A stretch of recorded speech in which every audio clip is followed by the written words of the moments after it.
পরিবারের মিষ্টি মিষ্টি বন্ধুদের আর যারা এই ভিডিওটা দেখছো তাদের সবাইকে জানাচ্ছি সুপ্রভাত। আমি মুনমুন, ব্লগার মুনমুন চ্যানেলে তোমাদের প্রত্যেককে জানাচ্ছি অনেক অনেক স্বাগত। সকালবেলা থেকে আজকে ব্লগটা শুরু করে দিয়েছি আর তোমাদের সামনে নতুন একটা ব্লগ নিয়ে চলে এসেছি। আশা করছি ভালো লাগবে, তাই পুরো ভিডিওটা দেখার জন্য অনেক অনুরোধ রইল।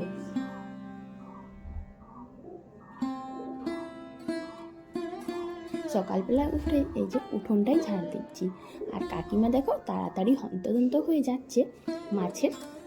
মাছ এনেছে একজন, সেটার গলার আওয়াজ দিচ্ছে আর সেই মাছওয়ালার চিৎকার শুনেই কাকিমা দৌড়ে যাচ্ছে। আমাদের এখানে গ্রামে খুব বেশি তো মাছ বা দোকান নেই যে মাছ পাবো বেশি, যখন চাইবো তখনই পাবো, এমনটা হয় না। তাই যারা মাছ বিক্রি করতে আসে তাদের গলার আওয়াজ পেয়েই আমাদেরকে মাছ কিনতে হয়। আর আমি মাছ নেব না, আর কাকিমা যেহেতু মাছ নেবেন তাই তাড়াতাড়ি করে দৌড়ে দৌড়ে গেলেন, না হলে রাস্তার থেকে পেরিয়ে গেলে আর তাকে পাওয়া যাবে না, আর মাছও পাওয়া যাবে না।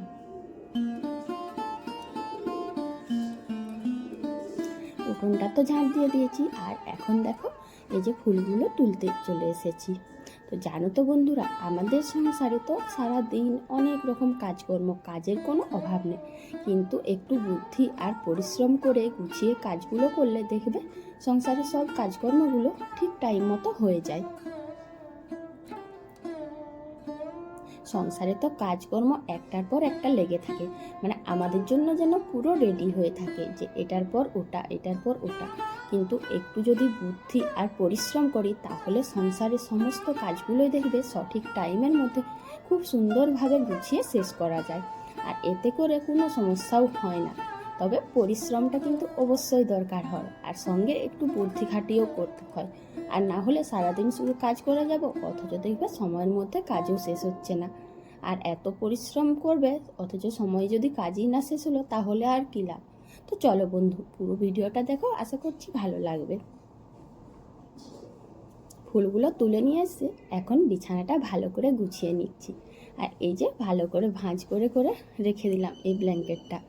আর তবে মনে হচ্ছে এরপর আর এটার দরকার হবে না, ঠান্ডাটা অনেকটাই কমে গিয়েছে। তুলবো ভাবছি, এটাকে মনে হচ্ছে সত্যি আজকেই তুলে দিতে হবে। কাল রাত্রিতে বেশ গরম লাগছিল, হ্যাঁ ভোরের দিকে ঠান্ডা দিচ্ছিল, কিন্তু এতটাও না যে ব্ল্যাঙ্কেটটার দরকার হবে। দেখি আর যদি একটু সুযোগ পাই তাহলে ভাবছি তুলে দেব। জানালার পাল্লাগুলো খুলে দিলাম, আর আমার জানালার পাল্লাগুলো খোলাটা একটু আলাদা রকম, তাই না? কারণ এই বাড়িটা অনেক পুরনো, তাই পাল্লাগুলোর সিস্টেমটাও অনেক পুরনো। এদিকে দেখো আমাদের এই যে টিনের ঘরটার ওপরে রয়েছে হনুমান, আর দুটো হনুমানকে দেখে আমি বেশ কিছুক্ষণ তাকাচ্ছিলাম। কি করছিল বলো তো ওরা? অন্য একটা দোকান থেকে খাবার দাবার এনেছিল, পুরো প্যাকেট প্যাকেট খাবার, দুজনে দুটো প্যাকেট এনে সেইগুলো ছিঁড়ে খাচ্ছিল, আর আমি সেটাই দেখছিলাম।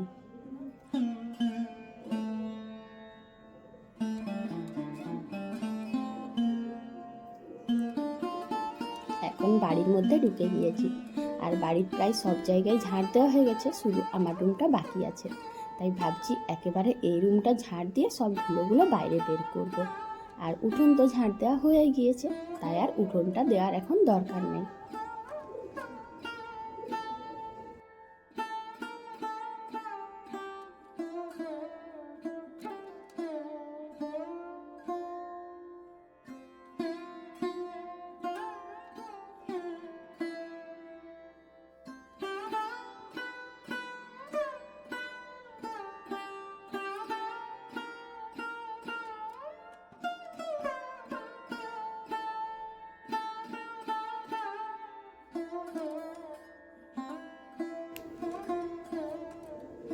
ঝাড় দেওয়ার পরে এই যে বালতিতে করে একটু জল নিয়ে চলে এসেছি আর রুমটা মুছে নিচ্ছি।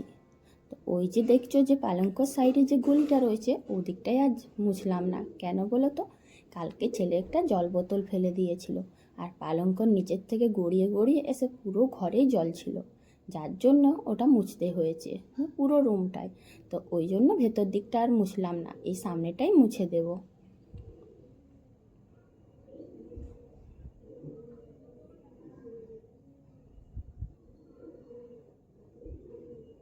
আলমারি বলো পালঙ্ক বলো, এগুলোর নিচগুলো মুছতে খুব কষ্ট হয়, অনেকটাই ঝুঁকে করতে হয়। তবু কী আর করার, একটু তো করতেই হবে। যতটুকু হাত যায় ততটুকু জায়গাতে মুছে দিই, কারণ ধুলোবালি তো থাকবেই। উনুনটাও লেপা দিয়ে দিয়েছিলাম, শুকনো হয়ে গেছে। এখন এই যে হাঁড়ি কড়াইটা মাটি দিয়ে এখানেই রেখেছি। তোমাদেরকে তো বলেছি যে কাকিমাদের বাড়িতে সিমেন্ট বালির কাজ হচ্ছে, যার জন্য না বাইরে কিছুই করা যায় না। আর এই যে রান্নাটা করি সেটাও কিন্তু অনেকটাই কষ্ট করে তাড়াহুড়ো করে নিতে হয়, আর খুব অসুবিধাও হয় ভিডিও করতে। তবু যতটুকু পারি তোমাদের সাথে শেয়ার করি, কারণ সিমেন্ট ধুলো গুঁড়ো উড়ে, তাই খুব বেশি রান্নাও করতে পারি না, আর অনেকটাই তাড়াতাড়ি করে নিই।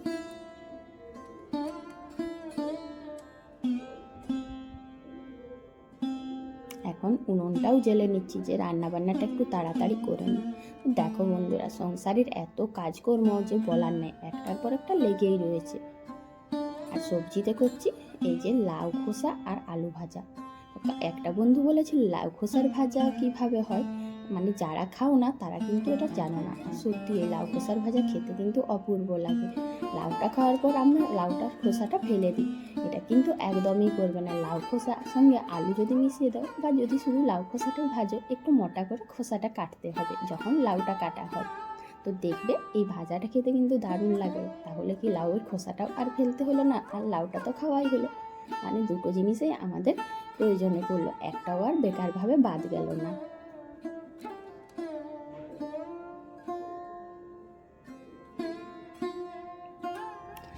এই শীতকালের দিনে এত সবজি, তবুও কি হয় বলো তো, সংসারে এক দুদিন দেখা যায় কোনো সবজিই থাকে না, হয়তো আনা হয়ে ওঠে না, কোনো দিন কোনো সমস্যা থাকলো তার কারণেও সবজি নেই। তো আজকে সত্যি বলতে আমাদের বাড়িতে সেইভাবে কোনো সবজি নেই। লাউ খোসাগুলো ছিল, আলু দিয়ে ভেজে দিলাম, আর একটু ডাল করব। আর এই যে কড়ার সাইডেই দেখতেই পাচ্ছ যে শাক পড়ে আছে, শাকটা আগেই করে নিয়েছি, কারণ কালকে রাত্রি থেকেই কেটে রেখেছিলাম। তাই শাক, ভাত, আর এই যে লাউ খোসা আলুর ভাজা, আর বানাবো ডাল। তো ভাজাটা হয়ে গেছে, তুলে দিচ্ছি। যদি একবারে পুরো ভাজতে যেতাম তাহলে কড়াটা পুড়ে যেত, তাই তুলে দিলাম।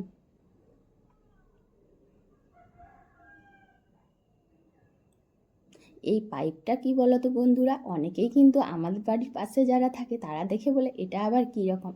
উনুনে ফোঁকার জন্য কিন্তু এটা ব্যবহার করা হয় না, আসলে উনুনের যে মানে ওটাকে বলে চুঙি। তো ওটা না আমার হারিয়ে গেছে, কোনো কারণে এদিক ওদিকে খুঁজে পাওয়া যাচ্ছে না, তাই এটা কিন্তু এখন আমার কাজে লাগে। তাই একটু বুদ্ধি খাটিয়ে এটাকেই আমি এখন চুঙি বানিয়ে নিয়েছি, আর কিছু করার নেই। এখন সময় বিশেষে যখন ওটা দরকার, উনুন নিভে গেলে তো ফুঁকতে হবে, তো ওটাকেই আমি করে নিয়েছি এখন উনুনের চুঙি। তো কেমন লাগলো ওটা কিন্তু অবশ্যই বলবে। রান্না বান্না হয়ে গেছে, এখন সবার জন্য ভাত বেড়ে নিচ্ছি। প্রথমে ছেলেকে দিয়ে দিচ্ছি, ও তো স্কুল থেকে আসবে, ওটা আগেই বেড়ে নিচ্ছি, একটু ঠান্ডা হবে। দুপুরে খাওয়া দাওয়ার পর বাসন কোসন ধোয়া, জামা কাপড় তোলা, ঝাড় দেওয়া, সকালে যা যা কাজকর্ম সবই আর একবার করে নিতে হয়। তারপরে এই যে বিকেলবেলায় একটু এদিক ওদিক কাকিমারা যারা আসে হয়তো কথা বললাম, বা টুকটাক বাড়ির কাজগুলো গুছিয়ে সন্ধ্যের সময় প্রদীপ দিচ্ছি।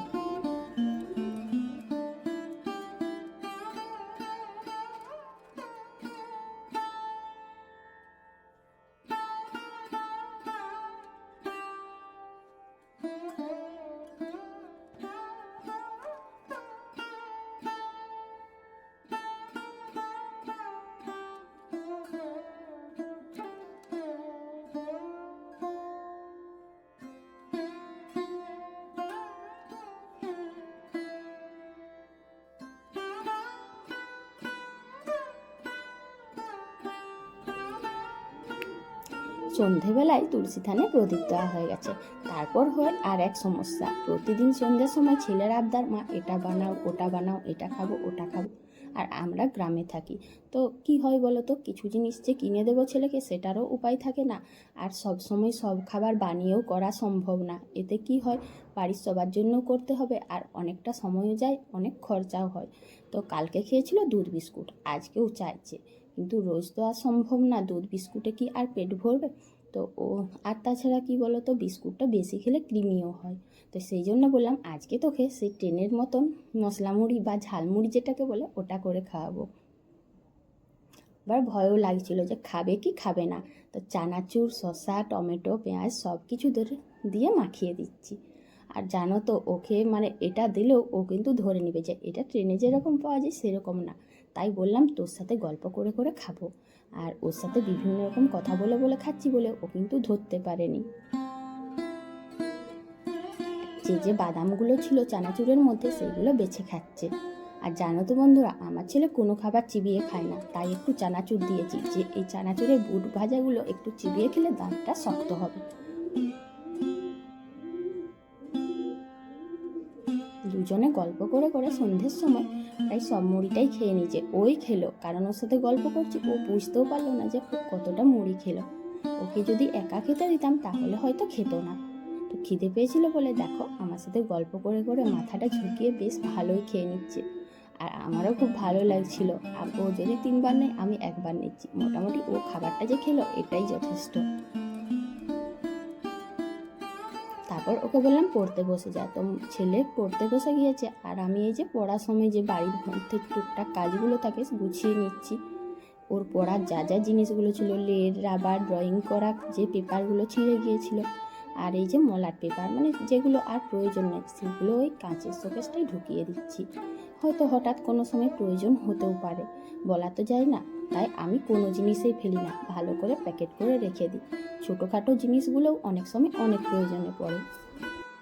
এখন ব্ল্যাঙ্কেটটা ভাবলাম ভালো করে গুছিয়ে রেখে দিই। তো বন্ধুরা, কাল আবার তোমাদের সাথে একটা নতুন ব্লগ নিয়ে দেখা হচ্ছে। আজকের ব্লগটা তোমাদের কেমন লাগলো অবশ্যই কিন্তু কমেন্ট করে জানাবে। যদি ভালো লাগে একটা লাইক, কমেন্ট, সাবস্ক্রাইব করে পাশে থাকো।